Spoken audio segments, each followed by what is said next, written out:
Hello friends, ఎలా ఉన్నారు? ఈ వీడియోలో ఐపీఎల్‌లో రిటెన్షన్ పొంది పెద్ద మొత్తంలో మూటగట్టుకొని పర్ఫార్మెన్స్ సరిగ్గా ఇవ్వలేని ప్లేయర్స్ గురించి ఈ వీడియోలో మాట్లాడుకుందాం. ఈ ఐపీఎల్ 2025లో తమ టీమ్స్ కొంతమంది ప్లేయర్స్‌ని వారి పర్ఫార్మెన్స్‌ని బట్టి ఎంతో నమ్మకంతో రిటైన్ చేసుకున్నప్పటికీ ఆ ప్లేయర్స్ ఐపీఎల్‌లో ఫెయిల్ అయ్యారని చెప్పుకోవచ్చు. టీమ్స్ వైస్‌గా రిటైన్ చేసుకున్న ప్లేయర్స్ ఎంత పెట్టి రిటైన్ చేసుకున్నారు, అలాగే వారి పర్ఫార్మెన్స్ గురించి మాట్లాడుతున్నాం. ముందుగా చెన్నై సూపర్ కింగ్స్ పతిరానాని 13 కోట్లు, శివం దూబేకి 12 కోట్లు పెట్టి రిటైన్ చేసుకున్నప్పటికీ ముందు సీజన్‌తో పోలిస్తే ఈ సీజన్‌లో ఈ ఇద్దరు బిలో యావరేజ్ పర్ఫార్మెన్స్ అని చెప్పుకోవచ్చు. నెక్స్ట్ రాజస్థాన్. ఈ టీం వాళ్ళు రియాన్ పరాగ్‌కి 14 కోట్లు, ధ్రువ్ జురేల్‌కి 14 కోట్లు ఖర్చు చేసినప్పటికీ ఈ ఇద్దరు ఈ సీజన్‌లో సరిగ్గా పర్ఫార్మ్ చేయలేకపోయారు.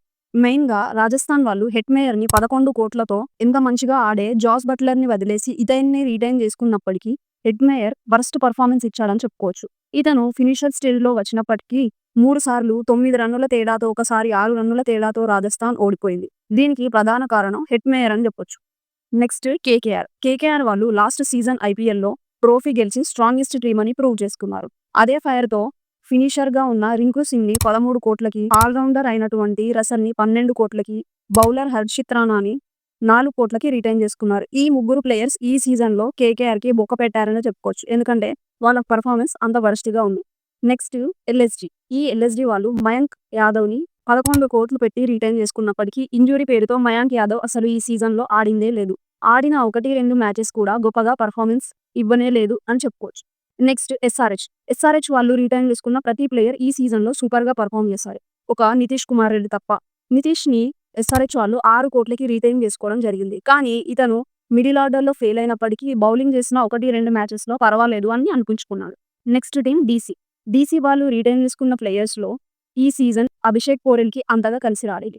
అభిషేక్ పోరెల్‌ని డీసీ వాళ్ళు 4 కోట్లకి రిటైన్ చేసుకోవడం జరిగింది. కానీ పర్ఫార్మెన్స్ మాత్రం అంతంత మాత్రమే. Next MI. ముంబై ఇండియన్స్ వాళ్ళు రిటైన్ చేసుకున్న ప్లేయర్స్‌లో రోహిత్ శర్మ, తిలక్ వర్మ. ఈ ఇద్దరు గొప్ప పర్ఫార్మెన్స్ ఏమీ ఇవ్వలేదు. రోహిత్ శర్మని 16.3 కోట్లకి రిటైన్ చేసుకుంటే తిలక్ వర్మని 8 కోట్లకి రిటైన్ చేసుకోవడం జరిగింది. Next team GT.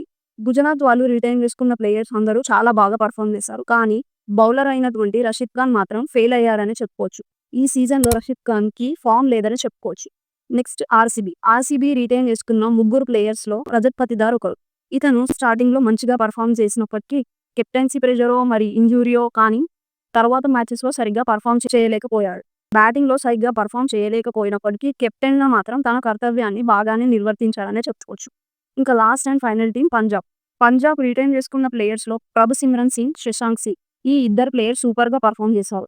అంటే పంజాబ్ రిటెన్షన్స్ మాత్రమే వాళ్ళ టీమ్‌కి పనికొచ్చాయి. మిగిలిన టీమ్స్ రిటైన్ చేసుకున్న ప్లేయర్స్‌లో కనీసం ఒకరు, ఇద్దరు అయినా సరిగ్గా పర్ఫార్మ్ చేయకుండా ఉన్నారు. కానీ పెద్ద మొత్తంలో సాలరీని మాత్రం మూట కట్టుకున్నారని చెప్పుకోవచ్చు. సో, ఇదన్నమాట ఐపీఎల్‌లో తమ తమ టీమ్‌లు రిటైన్ చేసుకున్న ప్లేయర్స్, వారికి చెల్లించిన సాలరీలు మరియు వారి పర్ఫార్మెన్స్‌ని. నెక్స్ట్ వీడియోలో ఇంకో టాపిక్‌తో మీ ముందుంటా. Thanks for watching. నమస్తే.